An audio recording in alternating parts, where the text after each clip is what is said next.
Пуля в окне больницы. Досмотрите это видео до конца, и вы узнаете, как неизвестный открыл огонь на границе Таджикистана и Кыргызстана. Подписывайтесь на наши обновления, чтобы всегда оставаться в курсе событий. Мы нашли, как помочь огромному количеству мигрантов, то есть нашли, как можем помочь вам найти себя и зарабатывать достойные деньги.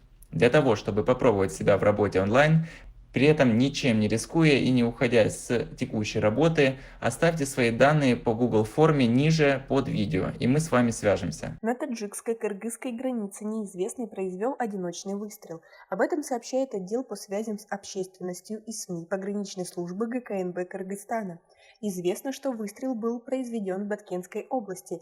Пуля калибром 5,45 мм от автомата АК-74 попала в окно больницы в селе Интернационал Лейлекского района. Никто из пациентов, к счастью, не пострадал. После инцидента представители пограничных служб Таджикистана и Кыргызстана оперативно созвонились. Таджикская сторона обещала проверить оружие уличного состава, дислоцированного на границе с селом Интернационал.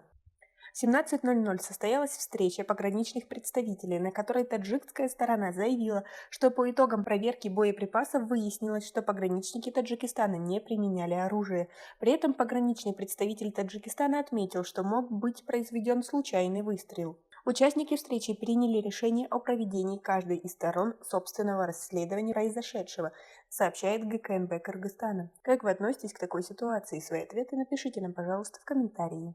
На данный момент обстановка на границе Таджикистана и Кыргызстана оценивается как стабильная. Таджикская сторона, как всегда, этот инцидент официально не комментировала.